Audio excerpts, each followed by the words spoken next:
من ذا الذي يقرض الله قرضا حسنا فيضاعفه له أضعافا كثيرة والله يقبض ويبسط وإليه ترجعون. بنابی خوای بەخشندە و میهرەبان سڵاوتان لەبێ بینەرانی بەڕێز و خۆشەویست. ئێمە لە بەرنامەی بەخشین ئێستا لە قەزای ڕەواندوزین. دیارە بە بۆنەی مانجی ڕەمەزانی پیرۆز لە ئێستادا بەرنامەی بەخشین هاوکاری و کۆمەک کەوا بریتیە لە 80 سەبەتەی خۆراک بەسەر خەڵکانی هەژار و کەم دەرامەتدا دابەش دەکاتن. دیارە بەرنامەی بەخشین پێیانێتە ساڵی نۆیەمی و بەردەوامە لە هاوکاریکردن و بەخشین بەسەر کەسانی کەم دەرامەت و هەژاردا.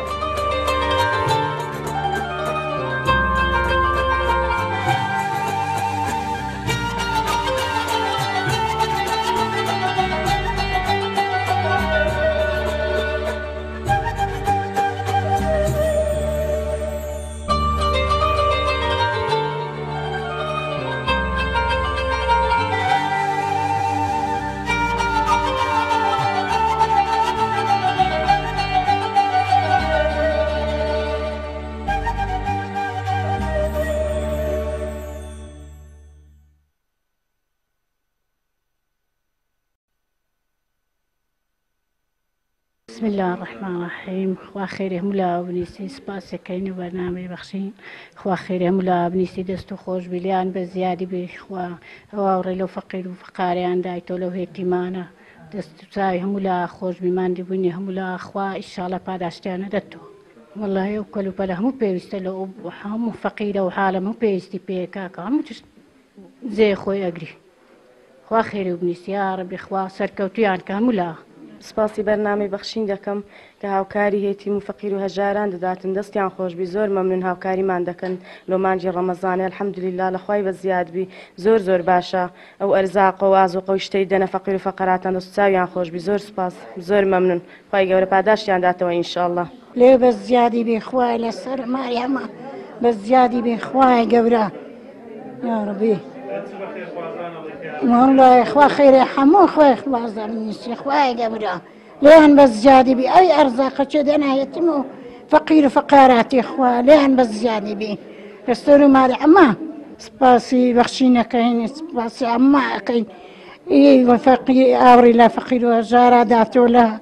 كمان داما داتو لها فقير داتو سباسي عما كان أبخشيني لا أو برنامج الأخوة زيادة بيلي وبس زيادة بيلي بخشين خوا خير حمو برسمان بني سي خوا أي أوري فقير وهجارة داتو.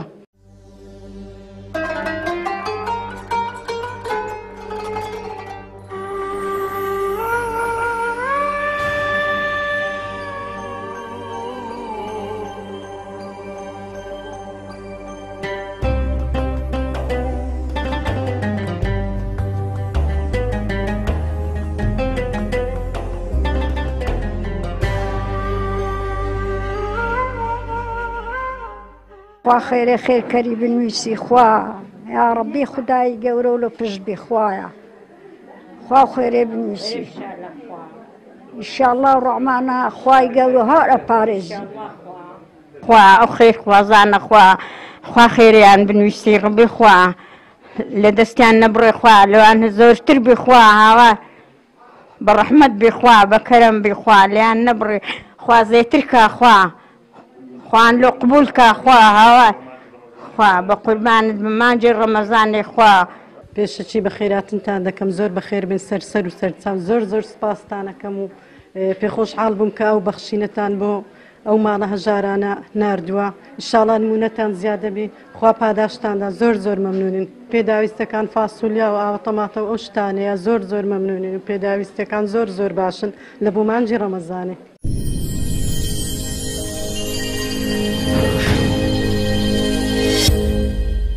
بسم الله الرحمن الرحيم. بناوي برنامج بخشين نوسنجر واندز هستای بەدابەشکردنی 80 سەبەتەی خۆراک بەخشین 9 ساڵە بێ بسانەوە ئەو هەژار و نەدار و کەم دەرامەتانە بەسەر ئەکاتەوە لە هەموو شار و شارۆچکەکانی کوردستان. ئێمە زۆر بە خۆشحاڵ و ئاسوودەی و کامرانیەوە لە شاری ڕەواندز هەستاین بەدابەشکردنی ئەو خۆراکی کە ناو ئەو کارتۆنیدا هەیە بریتە لە ڕون و فاسوولیا و شەکر و برنج و تۆچا و ئاوەتەماتە و ئەو خۆراکانی کە لەو کارتۆنێدانا بە پشتیوانی خوای گەورە پاشان بە پشتیوانی ئەو دەوڵەمەندانەی و ئەو خێرخوازانەی کە ساڵانە هاوکاری بەرنامەی بەخشینەکەن بێبسانەوە بەبێ لێبڕان و زۆر سپاسی ئەو خەڵکانە ئەکەین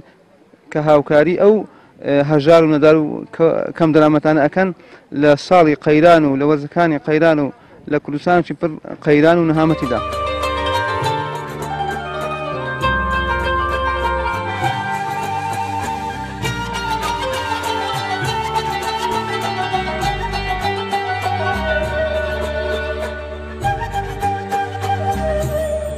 ئەوە 9 ساڵە کەوا پێ ئەنێتە 9 ساڵ بەرنامەی بەخشین شتێکی زۆر زۆر ئینسانیە و ئەو خەڵکەی و ئەو خەڵکی کوردستان بەڕاستی خوای گەورە پاداشتان بداتەوە لە دنیا و قیامەت. وەڵڵی زۆر زۆر شتێکی باشە بەڕاستی چونکە خەڵکەکە ناتوانانی ئەو پێداویستیانە بکڕیت. ئەو پێداویستیانە زۆر زۆر زۆر زۆر پێویستە بۆ مانگی ڕەمەزانی پیرۆز.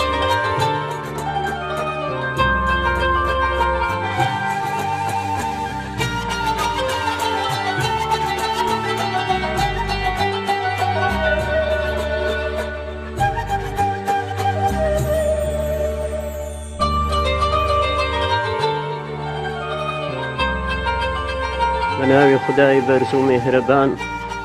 دەستخۆشی لە ئێوەی بەڕێزەکەم خوا ئەجر و پاداشتان بداتەوە کە لە پێشەچی مانگی ڕەمەزانی پیرۆز ئەو یارمەتیەی فەقیر و فەقاراودایە و دەستوا و خۆش بن خوا تەمەن و درێژکە لە سەعمەل و کردەوەی چاک و پاک و خوا لە مە و لە ئێوەش ڕازی بێ و دەستوا و خۆش بن. دەستخۆشی لە بەرنامەی بەخشینەکەم سوپاسیانەکەم خوا خێریان بنووسی خوا ئەجر و پاداشیان بداتەوە.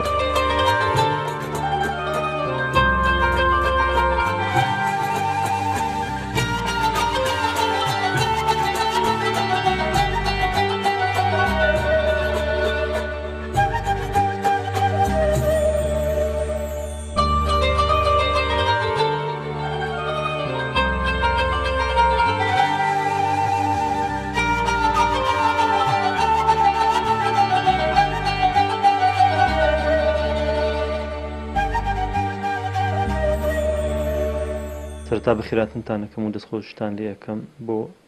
ئەم بەرنامەی بەڕاستی بەرنامەی بەخشین بەرنمەیەکە کە جێگای ئینشاڵڵا ڕەزامەندی خوای پەروەردیگارە و جێ ئومێدی فەقیران و هەژارانش ئینسان لە ڕاگەیاندنەکانەوە ئایبینی بەتایبەتی لە کەناڵی پێیام کە بەڕاستی خەڵکێکی زۆر تێیدا سوودمەند بووە چ وەکو دروستکردنی خان و چۆکو و دابەشکردنی ئەرزاق ئەمانە ئەمە کارێکی پیرۆز و خێرخوازی زۆر زۆر گرنگە خوازای خێری هەموو ئەو کەسانە بداتەوە کە لەو بەرنامەی بەشداریان کردووە کە بەڕاستی جێگای دەستخۆشیە جێگای دوعای خێرن ئەوان ئینشاڵڵا خوای پەروەردیگار بە چەند قات لە ڕۆژی قیامەتە پاداشتیان ئەداتەوە. دیارە بەخشین کە لە قورئانە باسەکە خوای پەروەردیگار موژدەی بەهەشتیان پێ ئەدات الذين ينفقون أموالهم بالليل والنهار سرا وعلانية فلهم أجرهم عند ربهم ولا خوف عليهم ولا هم يحزنون. ئەمانە کە بە شەو بە ڕۆژ درێغیان نەکردووە تەقسیریان نەکردووە بێگومان خوای پەروەردیگار ئەفەرمێ ئەمانە ئەجر و پاداشتی زۆریان هەیە لای خوای پەروەردیگار لە دنیاش تووشی غەم و خەفەت نابن و پەشیمانیش نابنەوە چکە وەلاهم نە خەوفیان لەسەرە نە غەمباریش ئەبن. دیارە خەوف لە بۆ داهات و غەمباریش لە ڕابردن یان نە ئەترسێن لە مردن و لە دوای مردن نە پەشیمانیشن غەمیش لە ڕابردووی خۆیان ئەخۆن. بۆیە دەبینین ئەو کەسانی کە ئەمرن یعنی تاکە هیوا ئاواتیان ئەوەیە کە ئەڵێن ربي لولا أخرتني إلى أجل قريب بوتشي خويا هندێکی تر مۆلتمان بدەی و جارێ نەمربانە بۆچی فأصدق وأكون من الصالحين ناڵێ بۆ ئەوی نوێژیاتم یان تەسبیحاتیان ئەفەرین بۆ ئەوی بمتوانی با شتێکی ترم ببەخشی با زیاتر خێرم بکربای لەوە ئەو ڕۆژە چکە ئەبینی ئەزانی لەوێ هەر ئەوە بەکەلک دێ ئەو هەموو ماڵ و سامانی کە هەیتی ئەگە بەجێهێشتبی هیچ سوودی نادا ئەو هەمووی ئەبێ بەجێ بێریت و بەڕوت و قوتی ئەڕوا تەنها ئەوەیە کە تەقدیمی کردی لە بۆ ئەو ڕۆژە بۆیە پێویستە ئینسان بیر بکاتەوە ئەگە خوای پەروەردیگار ناز و نیعمەتێکی لەگەڵ کردبی ئەوش ئیستیغلالی بکات بە فورسەتی بزانی لە پێناوی خوای پەروەردیگار سەرفی بکات و دەروی هەژاران و فەقیرانی بۆ ئاوەدان بکاتەوە چونکە وەکو عومەری کوڕی عەبدولعەزیزیش ئەفەرمێ الأكباد الجائعة أولى بالصدقات من بيت الله الحرام ئەگەر زگە برسیەکان هەبوون ئەگەر برسی و فەقیر و هەژارەکە هەن هەبوون ئەوە خێرترە لەوەی کە تۆ حتا کعبەی ئاودان بکەوە، یعنی تێرکردنی زگە برسیەکان خێرتر لە پۆشینی کعبەی پیرۆز کەواتە بێ ئێمە بزانین لە وڵاتی ئێمەش بەتابەتی لەم چەند ساڵ لەم قەیرانانە خەڵکێک هەیە هەژارە نیەتی کرێچیە معاشی نییە ئیش نییە بیکات، خەڵکی ئەمڕۆ چاویان لە دەستی خوا پێداوانە ئەوانی خێرخوازانە بەڕاستی ئەوانیش درێغیان نەکردو، بەڵام ئینشاءڵڵا هەوڵ بدەن زیاتر یارمەتی ئەو فەقیر و هەژارانە بدەن و خوای گەورەش دەروی خێریان لێ ئەکاتەوە. لە حەدیثیشە هاتووە شتێکە بەڵام موسیبەت ڕەتاکاتەوە سەدەقەیە، ئینسان خوای گەورە بە واسطەی سەدەقە لە زۆر بەڵام موسیبەت ئەیپارێزی. دووبارە بەخێر هاتنتان ئەکەم و زۆر بەخێر بن و خوای گەورە بەرەکەت بێخیتە ئەو پرۆژە ئەو بەرنامەتان خوای گەورە بەردەوامیتان پێ بەخشی سەرکەوتوی دنیا قیامەتتان بکات. ئامین وصلی الله علی نبینا محمد وعلى آله وصحبه وسلم. بەخشین خێرخوازانی خۆشەویست لە ڕێگەی ئەم ژمارە تەلەفۆنانەوە دەتوانن پەیوەندیمان پێوە بکەن و ببەخشن تا بەخشین بەردەوام بێ. بەخشین 0 961 11 0 965 0 723 25 55. بینەرانی بەڕێز و خۆشەویستەوەی بینیتان دابشکردنی 80 سەبەتەی خۆراک بوو لە قەزای ڕەواندوز کەوا لەلایەن نووسینگەی ڕەواندوزی بەرنامەی بەخشینەوە ئامادەکرا بوو دابشکرا بەسەر خەڵکانی هەژار و کەم دەرامەتدا. تا لە شوێنێشتر لە بەرنامەی بەخشین بە ئێوەی بەڕێز و ئازیز دەگەینەوە بەخوای گەورەتان ئەسپێرین.